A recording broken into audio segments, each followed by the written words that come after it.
আপনারা নিশ্চয় অবগত আছেন যে বাগাবাজার গাঁও পঞ্চায়েতের পক্ষ থেকে আমাদের এখানে পাশে বসে আছেন আঞ্চলিক সদস্যার প্রতিনিধি সাবির আহমেদ লস্কর ওরফে দীপু এবং বাগাবাজার জিপি সভানেত্রীর প্রতিনিধি মনসুর হিলাল সহ আমার গ্রুপ সদস্যরাও এখানে বসে আছেন।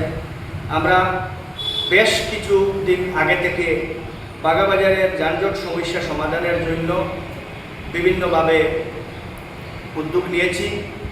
প্রশাসনিক আধিকারিকদের আমরা বার কয়েক মেমোরেন্ডাম দিয়েছি। বাগাবাজার জিপি অফিসে আমরা গত মার্চ মাসে একটা গাঁও সভাও আহ্বান করেছিলাম এই যানজট সমস্যা সমাধানের জন্য। সেই গাঁও সভায় সকলের উপস্থিতিতে সিদ্ধান্ত নেওয়া হয়েছিল যে বাগাবাজারে যে সমস্ত দোকানপাট রয়েছে সেই দোকানপাটগুলিকে যারা ফুটপাত জবরদখল করে আছেন, সড়কের উপরে যারা নিজেদের পসরা সাজিয়ে বসে যানজট সৃষ্টি করে থাকেন তাদেরকে ইভিকশনের মাধ্যমে উচ্ছেদ করা হবে। তো সেই হিসাবে আমরা সোনাই সার্কল অফিস, দোলাই সমজেলা এবং পুলিশ প্রশাসন, নরসিংপুর উন্নয়ন খণ্ড সব কার্যালয়ে মেমোরেন্ডাম দিয়েছি। তার ফলস্বরূপ কিছুদিন আগে প্রশাসনিক আধিকারিকরা এসে এখানে মাপজুপ দিয়েছেন যে রাস্তার দুই পাশের 306 নম্বর শিলচর-আইজল জাতীয় সড়কের বাগাবাজারের যে অংশ, সেই অংশের রাস্তার দুপাশে যে সমস্ত দোকানপাট রয়েছে সেগুলি যাতে 33 ফুটের বাইরে চলে যায়।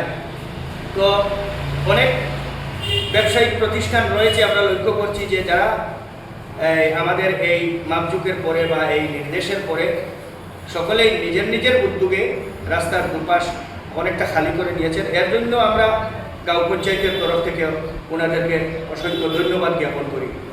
তো এখন থাকলো যে জাতীয় সড়কের উপরে যে সমস্ত স্ট্যান্ড গজিয়ে উঠেছে, জাতীয় সড়কের উপরে কোনো স্ট্যান্ড হতে পারে না, কারণ রাস্তার ট্যাক্স গাড়িগুলো দিচ্ছে চলাচলের জন্য।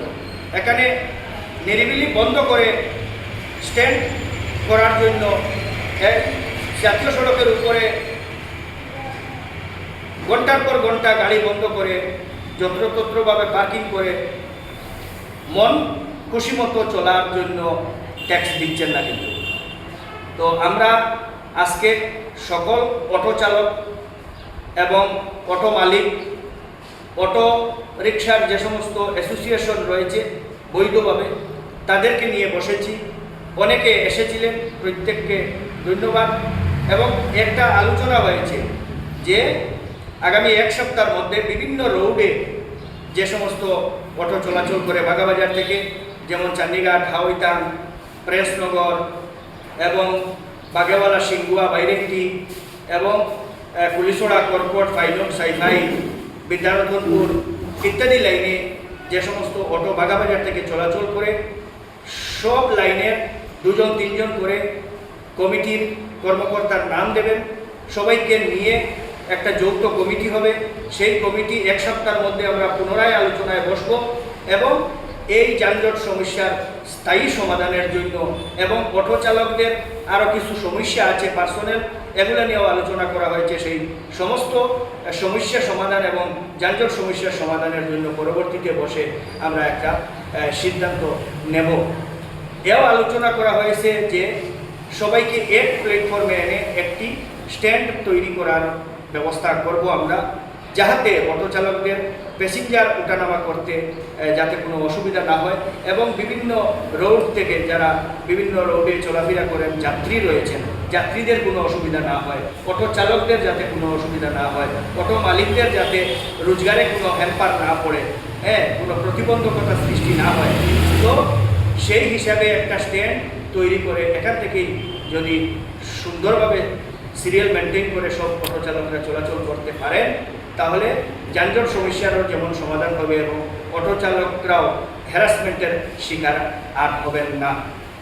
আর এই ক্ষেত্রে সকল অটো চালকরাই একমত হয়েছেন, এর জন্য তাদেরকে ধন্যবাদ। আর আমরা এটাও চাই যে শুধু অটো চালকরা বাজার থেকে তাদের অটো সরিয়ে নিলেই সমস্যার সমাধান হয়ে যাবে এরকম কিন্তু নয়।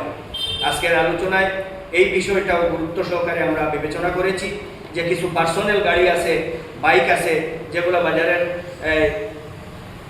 ইম্পর্টেন্ট স্থান, যেমন মসজিদের সামনা কিংবা কোঅপারেটিভের পুরনো কোঅপারেটিভ অফিসের সামনা বা বাগাবাজারের তেমাতা, এই সমস্ত স্থানে মাছ বাজারের সম্মুখে যত্রতত্রভাবে পার্কিং করেন পার্সোনাল গাড়ি, যেগুলা প্রাইভেট গাড়ি, বাইক, এগুলা রেখেও যানজটের মাত্রা অনেকটা বাড়িয়ে তোলেন।